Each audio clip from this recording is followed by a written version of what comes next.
สบายดีทุกคนมื้อนี้ฮอนจะพาไปลิ้นบุญพระธาตุหลวงแบบรีวิวสั้นๆ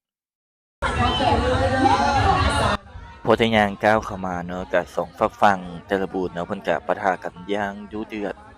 บอกเลยว่าคึกคืนแฮงหลายตอนเฮามาฮอดนี่ก็สิประมาณ7 โมงปลายคนก็เริ่มหลั่งมาหลายเฮาก็มาฮอดแล้วทางเข้างานบุญพระธาตุหลวงเวียงจันทน์คนคือแน่นเลยตั้งแต่ทางเข้า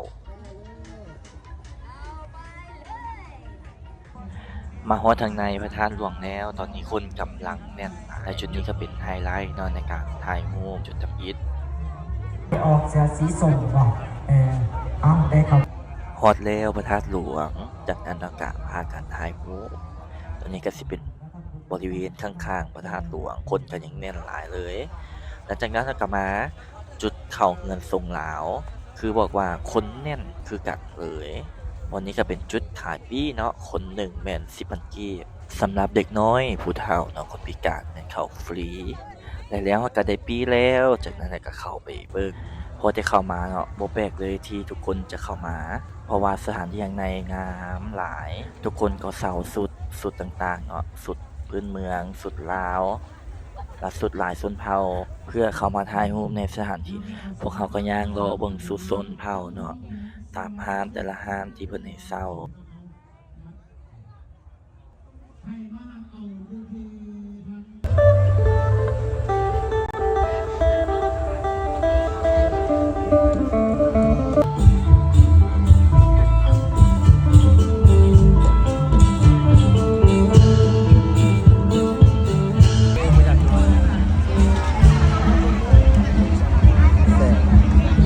เขาก็มาเบิ่งเนาะน้องๆเพิ่นถ่ายรูปหน้าฮักหลายถ่ายกับช้างจากนั้นแล้วก็มาถ่ายรูปเก็บไว้เป็นที่ระลึกหลังจากถ่ายรูปแล้วเราก็ออกจากนั้นแล้วเราก็เลาะเบิ่งโซนของกินเราสิพาไปเก็บบรรยากาศเบิ่งโซนของกินให้เบิ่งเด้อ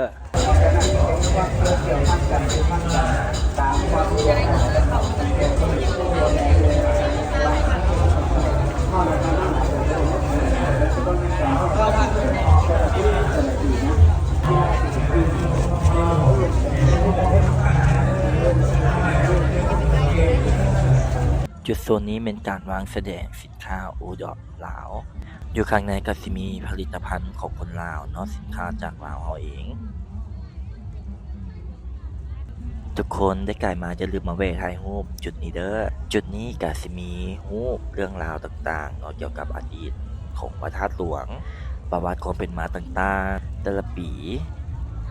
หลายๆคนก็มาอ่านประวัติความเป็นมาของพระธาตุหลวงเนาะสร้างตั้งขึ้นในปีใดก็สิมีรายละเอียดในรูปเลยที่สำคัญแม่นห้ามจับเด้อเพิ่นบ่ให้จับมีแต่ว่าเบิ่งได้หรือว่าถ่ายรูปเก็บไว้ได้เอาพามาเบิ่งตัวเส้นรูปนี้แม่นปี1970เนาะของนครหลวงเวียงจันทน์แล้วก็พระธาตุหลวงในปี1930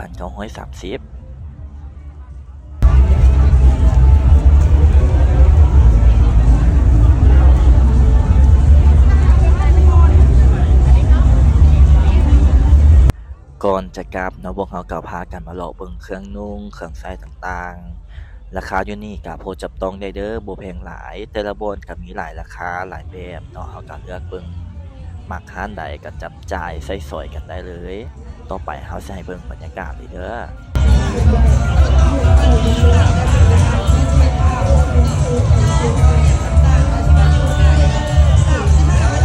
ตอนนี้สุดเด็ดแบบนี้เซ่จะเกิดให้ทุกคนสามตุกสามห้ามันกีบเข้ามาเลยรุ่นพิเศษให้กับทุกท่านกันไปแล้วนอนสามตุกราคา25,000กีบให้กับทุกท่านนั้นได้แซ่บซ่าไปน้ำกันในมื้อนี้เข้ามาเลย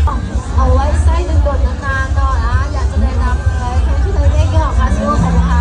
ที่เขานำเข้ามาจากประเทศญี่ปุ่นโดยตรงเนาะวันนี้ราคาจะได้ราคาที่ทรงตัวจากงานแน่นอนและที่สำคัญยังมีกิจกรรมในการเรียนเพียงแค่สแกนแล้ว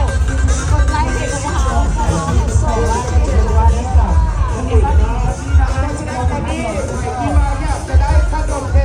มาฮอดนี้พวกเขาก็ขอกลับบ้านก่อนเด้อขอบใจสำหรับติดตามและรับชมพวกเขาจนมาฮอดนี้บ๊ายบายลาก่อน